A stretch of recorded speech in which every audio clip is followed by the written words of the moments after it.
32장 우리를 위해 신을 만들어 주십시오. 백성은 모세가 영원히 산에서 내려오지 않을 것이라 생각하고서 아론에게 몰려가 말했다. 어떻게 좀 해보십시오. 우리를 이끌어줄 신을 만들어 주십시오. 우리를 이집트에서 데리고 나온 저 모세라는 사람이 도대체 어찌 되었는지 모르겠습니다. 아론이 그들에게 말했다. 여러분의 아내와 아들, 딸들의 귀에서 금고리를 빼서 내게 가져오시오. 모든 백성이 귀에서 금고리를 빼서 아론에게 가져왔다. 아론이 그들의 손에서 받은 금을 가지고 그것을 주조하여 송아지 형상을 만들었다. 백성의 반응이 뜨거웠다. 오 이스라엘아, 이 신이 너희를 이집트에서 이끌어낸 너희의 신이다. 아론은 사태를 파악하고서 송아지 형상 앞에 제단을 쌓았다. 그런 다음 이렇게 선언했다. 내일은 하나님께 드리는 절기입니다. 이튿날 이른 아침 백성이 일어나서 번제와 화목제를 드렸다. 백성이 앉아서 먹고 마시다가 파티를 벌이기 시작했다. 그것은 급기야 난잡한 파티로 변질되고 말았다. 하나님께서 모세에게 말씀하셨다. 가거라, 내려가거라. 네가 이집트 땅에서 이끌어낸 내 백성이 타락하고 말았다. 그들이 순식간에 내가 명령한 길에서 벗어나 송아지 형상을 만들어 숭배했다. 그들이 송아지 형상에게 제물을 바치고 오 이스라엘아, 이 신이 너희를 이집트에서 이끌어낸 너희의 신이다 하고 말했다. 하나님께서 모세에게 말씀하셨다. 내가 이 백성을 보니 참으로 고집이 세고 목이 뻣뻣한 백성이구나. 이제 너는 나를 막지 마라. 내가 저들에게 마음껏 진노를 터뜨리겠다. 내 진노가 활활 타올라서 저들을 태워 없애버릴 것이다. 그러나 너는 내가 큰 민족으로 만들겠다. 모세가 하나님을 진정시키며 아뢰었다. 하나님, 어찌하여 하나님께서 당신의 백성에게 진노를 터뜨리려 하십니까? 하나님께서는 크신 권능과 능력으로 저들을 이집트에서 이끌어내셨습니다. 그런데 어찌하여 이집트 사람들이 그 신이 그들에게 악의를 품었군. 그들을 데리고 나간 것이 결국 그들을 산에서 죽여 지면에서 싹 쓸어버리기 위해서였다고 말하게 하려 하십니까? 진노를 거두십시오. 한 번 더 생각하셔서 당신의 백성에게 불행을 안겨주는 일을 거두어 주십시오. 당신의 종 아브라함과 이삭과 이스라엘을 기억해 주십시오. 하나님께서 내가 내 후손을 하늘의 별처럼 많게 하고 그들에게 이 땅을 영원토록 주겠다고 약속하지 않으셨습니까? 그러자 하나님께서 뜻을 돌이키셨다. 자기 백성에게 내리시려던 재앙을 내리지 않기로 결정하셨다. 모세가 돌아서서 두 증거판을 손에 들고 산에서 내려왔다. 그 두 돌판의 양면에는 글자가 쓰여 있었다. 그 두 돌판은 하나님께서 만드시고 손수 새겨서 쓰신 것이었다. 여호수아가 백성이 시끄럽게 떠드는 소리를 듣고 모세에게 말했다. 진에서 싸우는 소리가 들립니다. 그러나 모세는 이렇게 말했다. 이것은 승전가도 아니고 패전가도 아니다. 내가 듣기에는 백성이 파티를 벌이는 소리다. 정말 그랬다. 모세는 진 가까이 와서 송아지 형상과 백성이 춤추는 모습을 보고 분노가 치밀어 올랐다. 그는 두 돌판을 산 아래로 내던져 산산조각 냈다. 그는 그들이 만든 송아지 형상을 가져다가 불에 녹이고 가루가 되도록 빻아서 물에 뿌리고는 이스라엘 자손에게 마시게 했다. 모세가 아론에게 말했다. 이 백성이 도대체 형님에게 어떻게 했기에 형님은 저들을 이토록 엄청난 죄에 빠지게 한 것입니까? 아론이 말했다. 주인님, 화내지 마십시오. 당신도 이 백성이 얼마나 악한 것에 마음을 두는지 잘 알지 않습니까? 저들이 나에게 우리를 이끌어줄 신을 만들어 주십시오. 우리를 이집트에서 데리고 나온 저 모세라는 사람이 도대체 어찌 되었는지 모르겠습니다. 하더군요. 그래서 내가 금을 가지고 있는 사람이 있습니까? 하고 물었습니다. 그랬더니 저들이 자기들의 장신구를 가져와서 내게 주었습니다. 내가 그것을 불에 던졌더니 이 송아지가 나왔습니다. 모세는 백성이 제멋대로 날뛰는 것을 보았다. 아론이 그들을 제멋대로 굴게 내버려 두어서 적들 앞에서 조롱거리가 되게 한 것이다. 모세가 진 입구에 자리를 잡고 말했다. 누구든지 하나님 편에 설 사람은 나와 함께 하시오. 레위 자손이 모두 모세 앞으로 나아왔다. 모세가 그들에게 말했다. 하나님, 이스라엘의 하나님께서 내리신 명령이요. 너희는 허리에 칼을 차고 진의 한쪽 끝에서 다른 쪽 끝까지 다니면서 형제와 친구 앞 이웃들을 죽여라. 레위 자손이 모세의 명령대로 행했다. 그날 백성 가운데서 3,000명이 죽임을 당했다. 모세가 말했다. 오늘 여러분은 받은 명령대로 다 행했습니다.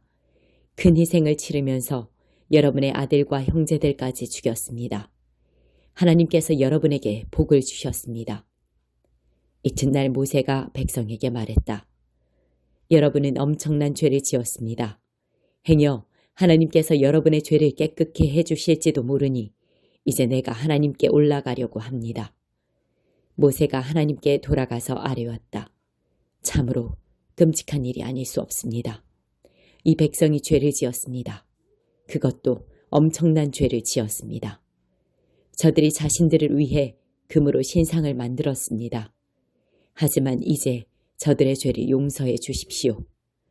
용서하지 않으시려거든 차라리 주께서 기록하신 책에서 제 이름을 지워주십시오. 하나님께서 모세에게 말씀하셨다. 나에게 죄를 지은 사람들만 내가 내 책에서 지워버릴 것이다. 이제 너는 가서 내가 너에게 말해준 곳으로 백성을 인도하여라. 보아라, 내 천사가 너보다 앞서갈 것이다. 그러나 셈을 치르는 날 내가 반드시 그들의 죗값을 물을 것이다. 백성과 아론이 만든 송아지 형상 때문에 하나님께서 백성에게 전염병을 내리셨다. 11장 나사로야 나오너라. 어떤 사람이 병이 들었다. 그는 마리아와 그 자매 마르다가 사는 마을 베다니의 나사로였다. 이 마리아는 주님의 발에 향유를 바르고 자기 머리카락으로 그 발을 닦아드린 사람이었다. 병이 든 나사로는 그녀의 오라버니였다. 두 자매는 예수께 사람을 보내 소식을 알렸다. 주님께서 사랑하시는 사람이 깊은 병이 들었습니다. 예수께서 그 소식을 듣고 말씀하셨다. 그 병은 죽을 병이 아니다. 그것은 하나님의 영광을 드러내는 기회가 될 것이다. 그 일로 하나님의 아들이 영광을 받을 것이다. 예수께서는 마르다와 그 자매 마리아와 나사로를 사랑하셨다. 그러나 나사로가 아프다는 소식을 듣고도 그분은 계시던 곳에서 이틀을 더 머무셨다. 이틀 후에 예수께서 제자들에게 말씀하셨다. 다시 유대로 가자. 제자들이 말했다. 랍비님, 그리로 가시면 안 됩니다. 유대인들이 선생님을 죽이려고 하는데 다시 가시다니요. 예수께서 대답하셨다. 낮은 12시간이 아니냐. 낮에 다니는 사람은 햇빛이 넉넉하기 때문에 넘어지지 않는다. 그러나 밤에 다니는 사람은 자신이 어디로 가는지 볼 수 없기 때문에 넘어진다. 이 말씀을 하신 뒤에 예수께서 이렇게 말씀하셨다. 우리 친구 나사로가 잠들었다. 내가 가서 깨워야겠다. 제자들이 말했다. 주님, 그가 잠들었다면 푹 쉬고 나서 기분 좋게 깰 것입니다. 예수께서는 죽음을 두고 하신 말씀인데 제자들은 잠시 잠을 잔다는 뜻으로 받아들였다. 그래서 예수께서 분명하게 밝히셨다. 나사로가 죽었다. 내가 거기에 있지 않은 것이 너희에게는 잘된 일이다. 너희는 이 일로 믿음의 눈을 뜨게 될 것이다. 이제 그에게 가자.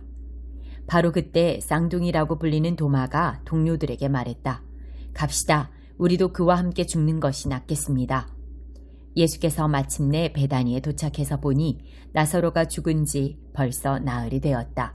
베다니는 예루살렘에서 몇 킬로미터밖에 떨어지지 않은 곳이어서 많은 유대인들이 마르다와 마리아를 찾아와 나사로를 잃은 그들을 위로하고 있었다. 마르다는 예수께서 오신다는 소식을 듣고 그분을 마중하러 나갔고 마리아는 집에 남아 있었다. 마르다가 말했다. 주님께서 여기에 계셨더라면 제 오라버니가 죽지 않았을 것입니다. 그러나 지금이라도 주님이 구하시면 하나님께서 무엇이든지 들어주실 것을 제가 압니다. 예수께서 말씀하셨다. 내 오라버니가 다시 살아날 것이다. 마르다가 대답했다. 마지막 날 부활 때에 제 오라버니가 다시 살아날 것을 제가 압니다. 마지막 날까지 기다리지 않아도 된다. 지금 이 순간에 나는 부활이요 생명이다. 나를 믿는 사람은 죽어도 살고 누구든지 살아서 나를 믿는 사람은 결코 죽지 않을 것이다. 내가 이것을 믿느냐? 믿습니다, 주님. 저는 주님이 메시아이시며 이 세상에 오시는 하나님의 아들이신 것을 처음부터 믿었습니다. 이 말을 한 뒤에 마르다는 동생 마리아에게 돌아가서 귓속말로 이렇게 말했다. 선생님이 오셨는데 너를 찾으시는구나. 이 말을 들은 마리아는 벌떡 일어나 예수께 달려갔다. 예수께서는 아직 마을에 들어가지 않으시고 마르다가 마중 나왔던 곳에 계셨다. 마리아를 위로하던 유대인 친구들은 그녀가 달려가는 것을 보고 그녀가 무덤에 가서 울려는가 생각하고 따라 나섰다. 마리아는 예수께서 기다리고 계신 곳에 가서 그분 발 앞에 엎드렸다. 주님, 주님이 여기에 계시기만 했어도 제 오라버니가 죽지 않았을 것입니다. 마리아도 마리아와 함께 온 유대인도 울었다. 그 모습을 보시며 그분 안에 깊은 분노가 북받쳐 올랐다. 예수께서 말씀하셨다. 그를 어디에 두었느냐? 사람들이 말했다. 주님 와서 보십시오. 예수께서 눈물을 흘리셨다. 유대인들이 말했다. 보시오. 저분이 그를 얼마나 깊이 사랑하셨는지. 그들 가운데 또 다른 이들이 말했다. 글쎄요. 저분이 그를 그토록 사랑했다면 왜 그가 죽지 않도록 손을 쓰지 않았을까요? 저분은 눈먼 사람의 눈을 뜨게 해준 분이지 않습니까? 예수께서 무덤에 이르셨을 때 그분 안에 다시 분노가 북받쳐 올랐다. 무덤은 사너리에 있는 소박한 굴인데 입구가 돌로 막혀 있었다. 예수께서 말씀하셨다. 돌을 치워라. 죽은 자의 누이인 마르다가 말했다. 주님, 이미 악취가 납니다. 죽은 지 나흘이 되었습니다. 예수께서 마르다의 눈을 들여다보며 말씀하셨다. 네가 믿으면 하나님의 영광을 볼 것이라고 내가 말하지 않았느냐. 그러고는 어서 돌을 치워라 하고 다른 사람들에게 명하셨다. 사람들이 돌을 치우자 예수께서 하늘을 우러러보며 기도하셨다. 아버지, 내 말을 들어주시니 감사합니다. 아버지께서 언제나 들으신다는 것을 내가 압니다. 그러나 내가 이렇게 말씀드린 것은 여기 서 있는 이 사람들 때문입니다. 아버지께서 나를 보내신 것을 저들로 믿게 하려는 것입니다. 그런 다음에 예수께서 큰 소리로 외치셨다. 나사로야, 나오너라. 그러자 나사로가 나왔다. 머리에서 발끝까지 천으로 감고 얼굴에는 수건을 덮은 시신의 모습이었다. 예수께서 그들에게 말씀하셨다. 마음대로 움직이게 그를 풀어주어라. 예수를 죽이려는 모의를 하다. 그 사건은 마리아와 함께 있던 많은 유대인들에게 전환점이 되었다. 그들이 예수께서 하신 일을 보고 그분을 믿게 된 것이다. 그러나 몇몇 사람들이 바리새인들에게 돌아가 예수께서 하신 일을 밀고 했다. 대제사장과 바리새인들은 유대 최고의회를 소집했다. 어떻게 하면 좋겠습니까? 이 자가 끊임없이 일을 벌이며 하나님의 표적을 일으키고 있으니 말입니다. 이대로 두면 조만간 모든 사람이 그를 믿게 될 테고 그러면 로마 사람들이 와서 얼마 남지 않은 우리의 권력과 특권마저 빼앗고 말 것입니다. 그러자 그들 가운데서 그의 대제사장으로 임명된 가야바라는 사람이 말했다. 여러분은 아무것도 모르겠소. 한 사람이 백성을 위해 죽는 것이 민족 전체가 멸망하는 것보다 우리에게 낫다는 것을 알지 못한단 말이오. 이것은 그가 스스로 한 말이 아니라 그해의 대제사장으로서 뜻하지 않게 예언한 것이다. 그는 예수께서 민족을 위해서뿐만 아니라 흩어져 나그네의 삶을 살아가는 하나님의 자녀들을 모아서 한 백성으로 만들기 위해 죽으실 것을 예언한 것이다. 그날부터 그들은 예수를 죽이기로 모의했다. 그래서 예수께서는 더 이상 유대인들 가운데 드러나게 다니지 않으셨다. 그분은 광야에 인접한 에브라임이라는 시골 마을로 물러나서 제자들과 함께 머물러 계셨다. 유대인의 유월절이 다가오고 있었다. 많은 사람들이 명절 준비를 하려고 시골에서 예루살렘으로 올라갔다. 그들은 예수에 대해 궁금해했다. 성전에 모여 선 사람들 사이에 그분에 대해 많은 이야기가 오갔다. 여러분 생각은 어떻습니까? 그가 명절에 모습을 드러낼 것 같습니까? 한편 대제사장과 바리새인들은 누구든지 예수에 대한 소문을 듣거든 자신들에게 알리라는 명령을 내려두었다. 그들은 예수를 붙잡을 만반의 태세를 갖추고 있었다. 8장. 지혜가 부르는 소리가 들리느냐? 통찰력의 외침이 들리느냐? 가장 번화한 교차로 중심가에 자리 잡고 서 있구나. 교통량이 가장 많은 도시의 광장에서 외치는구나. 거리에 나온 너희에게 너희 모두에게 말한다. 잘 들어라, 미련한 자들아. 건전한 상식을 배워라. 어리석은 자들아, 처신을 똑바로 하여라. 제대로 사는 법, 최상의 모습으로 사는 법을 일러줄 테니 한마디도 놓치지 마라. 내 입은 진실만 씹고 맛보고 즐긴다. 악의 맛은 참을 수가 없다. 내 입에는 참되고 바른 말만 있다. 왜곡되거나 비뚤어진 말은 한마디도 없다. 마음을 열고 들으면 내 말이 참되다는 것을 알게 될 것이다. 진실을 받아들일 준비가 된 사람은 단번에 알아볼 것이다. 돈보다 나의 생생한 훈계를 택하고 벌이가 좋은 직업보다 하나님을 아는 지식을 택하여라. 지혜는 온갖 화려한 장신구보다 낫고 너희가 바라는 그 어떤 것보다 귀하다. 나는 지혜다. 분별이 나의 옆집에 살고 지식과 신중함이 같은 동네에 산다. 하나님을 경외하는 것은 악을 미워하는 것이다. 나는 악이 드러나는 여러 방식, 곧 교만과 오만과 거짓된 말을 지독히 싫어한다. 유익한 조언과 건전한 상식은 나의 주특기. 나는 통찰력인 동시에 그것을 실천할 수 있는 힘이다. 내 도움으로 지도자들이 다스리고 입법자들이 공정한 법을 제정한다. 내 도움으로 통치자들이 통치하고 적법한 권한을 행사한다. 나는 나를 사랑하는 자들을 사랑하며 나를 찾는 이를 만나준다. 부와 영광이 나와 함께하고 명예와 명성이 나와 동행한다. 내가 주는 이득은 고액 연봉보다 더 값지다. 내게서 얻을 수 있는 수익은 상상을 초월한다. 너희는 의의 길에서 나를 만날 수 있다. 내가 다니는 길이다. 나는 정의의 대로 한복판에서 나를 사랑하는 이들에게 생명을 나누어 준다. 두 팔에 한가득 생명을 안겨준다.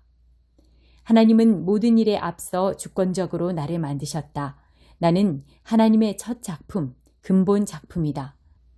나는 오래전 땅이 시작되기도 전에 생겨났다. 바다가 생겨나기 전, 샘과 강과 호수가 생겨나기 전에 세상에 등장했다. 산들이 조각되고 언덕들이 모양을 갖추기 전에 나는 이미 태어나 존재하고 있었다.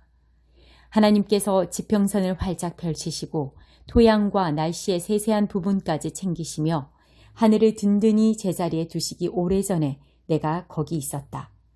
그분이 바다 둘레의 경계를 정하시고 광대한 하늘을 조성하시며 바다의 샘들을 만드셨을 때 그분이 바다의 경계선을 그으시고 진입금지 푯말을 세우신 다음 땅에 기초를 놓으셨을 때 나는 그분과 함께 있으면서 모든 것이 제자리를 잡게 했다. 나는 날마다 거기 있으면서 기쁨의 손뼉을 치고 그분과 함께 있는 것을 즐거워했다. 사물들, 생물들과 함께 인간 가족의 탄생을 기쁨으로 축하했다. 그러니 친구들이여 잘 들어라. 내 길을 따르는 이들은 가장 복된 자들이다. 절제된 생활에 주목하고 지혜롭게 살아라. 내 소중한 인생을 허비하지 마라. 내 말을 듣느니 아침마다 깨어나 나를 맞이하느니 하루 일과를 시작하는 내게 정신을 바짝 차리고 반응하는 이는 복이 있다. 나를 만나는 이는 참 생명을 얻고 하나님의 기뻐하심을 얻는다. 그러나 나를 무시하는 자는 자기 영혼을 해친다. 나를 거절하면 죽음과 불장난을 하게 된다. 에베소서 1장. 하나님의 계획에 따라 그리스도 예수의 특사인 사도가 된 나 바울은 에베소에 있는 신실한 그리스도인들에게 이 편지를 씁니다. 나는 하나님 우리 아버지와 우리 주 예수 그리스도께서 우리 삶에 부어주시는 은혜와 평화로 여러분에게 문안합니다. 영광의 하나님.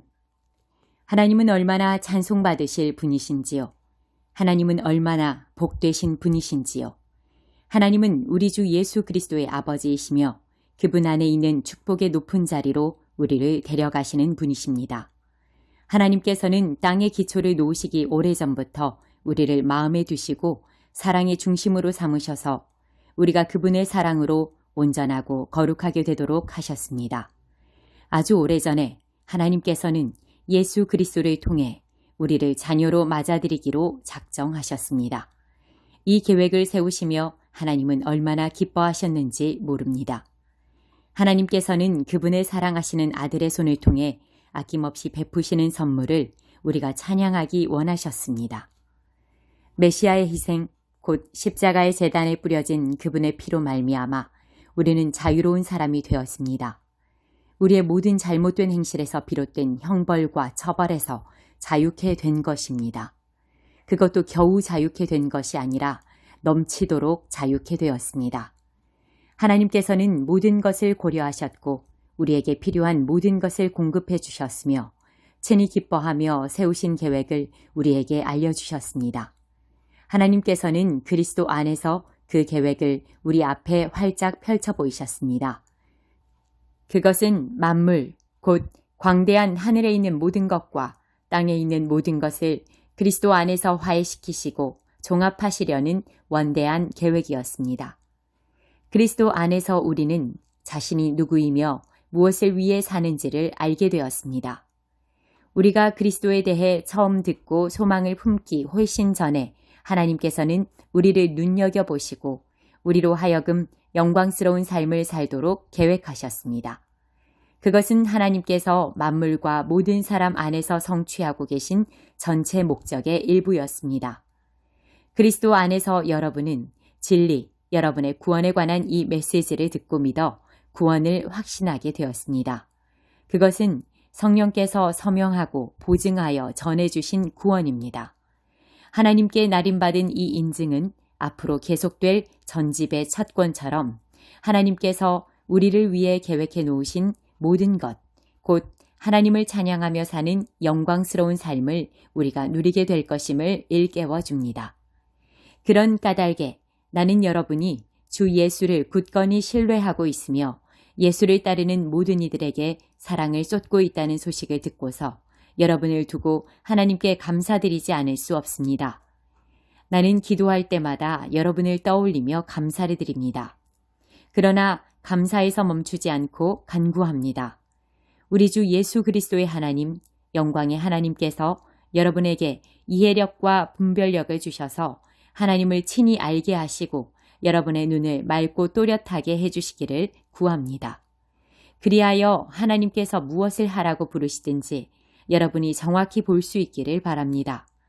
또한 하나님께서 그분을 따르는 이들을 위해 마련해 두신 이 영광스러운 삶의 방식이 얼마나 대단한 것인지, 하나님께서 그분을 믿는 우리 안에서 끊임없는 에너지와 한없는 능력으로 행하시는 역사가 얼마나 풍성한지를 이해할 수 있기를 구합니다. 이 모든 에너지는 그리스도에게서 나옵니다. 하나님은 그분을 죽음에서 살리시고 하늘의 보좌에 앉히셔서 은하계로부터 이 땅의 통치에 이르기까지 우리의 모든 것을 다스리게 하셨습니다. 그분의 통치를 받지 않는 이름이나 권세가 하나도 없게 하셨습니다. 잠시만이 아니라 영원토록 그렇게 하셨습니다. 이 모든 일을 담당하고 계신 분, 모든 일의 최종 결정권을 가지고 계신 분은 그리스도이십니다. 이 모든 것의 중심에서 그리스도께서 교회를 다스리고 계십니다. 여러분도 알다시피 교회는 세상의 변두리가 아니라 세상의 중심입니다. 교회는 그리스도의 몸입니다. 그분은 교회 안에서 말씀하시고 활동하시며 교회를 통해 만물을 자신의 임재로 가득 채우십니다.